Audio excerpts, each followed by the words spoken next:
I'm Robbie Maddison. I'm up here with mountain bike legend Darren Berrecloth in his escape town here in Bralorne, British Columbia. We're about to get extreme, go out to the depths of the Alpine and see what adventures we can have. And I wouldn't have the famous shout out.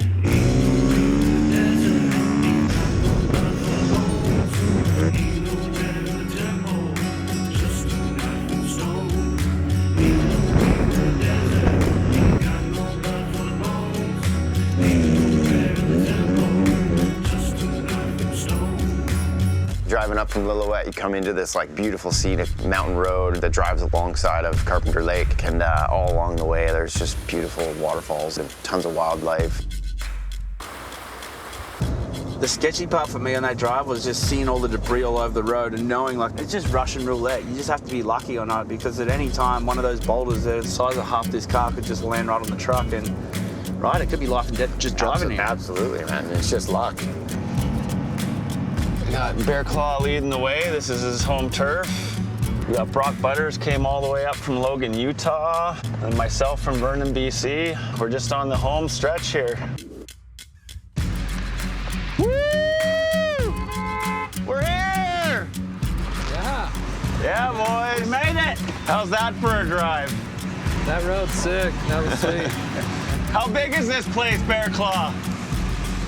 This is it. About this big. All right, boys. Well, I'm stoked. Where's your launch? Take us to it.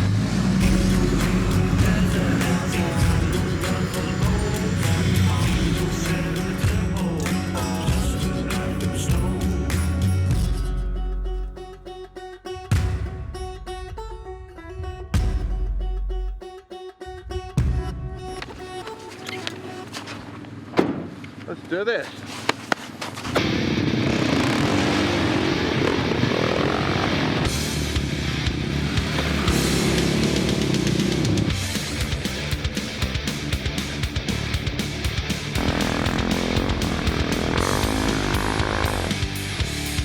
There's melting glaciers up there, and there's rivers running and creeks running, and the whole mountains are defrosting right now. And the bikes have these wheels that are used to transport the snow bikes when they're on any surface other than snow. We kind of get them up to the snow line, and once the front end's in the snow, you take the wheels off and away you go. And on the first day, we kind of got up about a few miles and realized that the track was defrosted in some of the places that faced the sun and was back to dirt. So we just bulldogged it and rode through on the rocks and the dirt. And I was kind of skeptical on how good it would actually be, but once we got up there and past the tree line and got into the Alpine, it was dry and powdery, and it was just all time.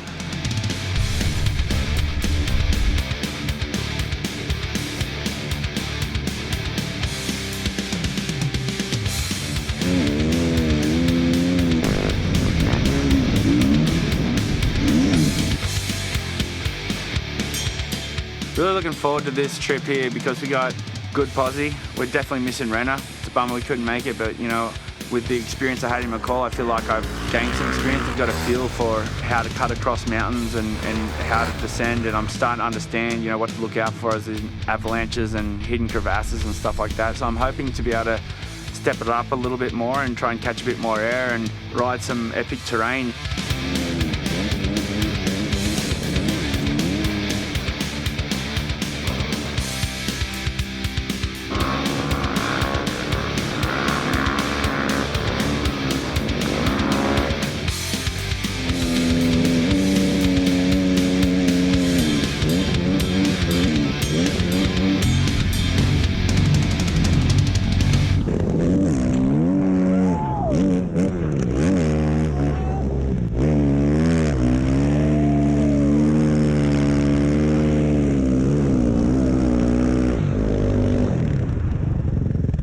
That's what we wanted. Full commit. Ow!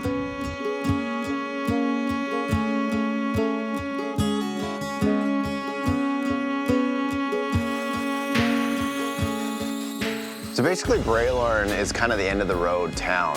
For years in the underground, you know, snowboard, ski scene, you'd always hear about Bralorne, you know, as this like mystical place that's like way in the middle of nowhere. And a lot of people come here at this point in time to kind of get away from society just because it is the end of the road type feel to it.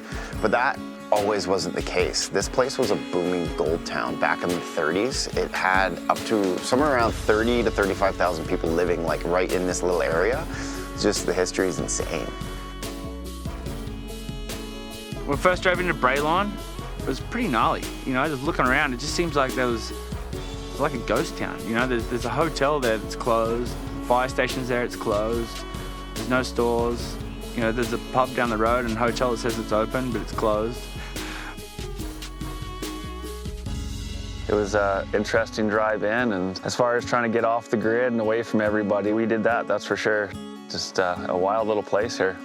As far as my understanding is, like from what Berrecloth says, is that snowbikes have never really been seen up here, and we're coming up here with a big crew, and to be able to go out here and be one of the first people in the history of man to take on these mountains on snowbikes, I'm truly honoured to do something for another world first.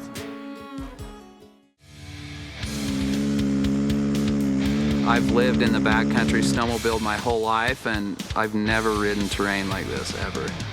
That's part of the addiction, is all of a sudden you've opened up areas that have never been explored, never been accessed before, especially up here where we spent a week. We just keep looking to the north and just keep seeing bigger, gnarlier lines, and that's what's so addicting about it, and what makes us want to keep coming back is the potential to just keep getting bigger and bigger and pull stuff that's never been seen is in the future. The wrenching that we did do at nights isn't necessarily what everybody's doing, you know. Obviously, if I'm putting a 30-horse shot of nitrous oxide to my bike, that's extreme. That's a electronically controlled nitrous oxide that is written into the fuel injection map, and it's safe, you know, it doesn't spray near the rev limiter, and it's a very smooth and reliable system. The nitrous comes in second gear, second, third, fourth, and fifth gear. It's a beautiful process, you know, it's really smooth, but you're also getting 28 horsepower, and that's where I was able to pull these gnarly lines up to the top of the elevation like a snowmobile would, and that's what everybody wants right now with snow bikes in general, you know, and the snowmobile crowd says that there's not enough power, but with this nitrous kit, there's definitely plenty of power. Yeah, Brock's got this gnarly nitrous kit on the back of his sled, and I'm pretty envious. The more power you got, the more torque you got, the better off you are out here. What I got right here though is going to be enough for this trip, so looking forward to chasing these guys down and getting blasted by some icicles.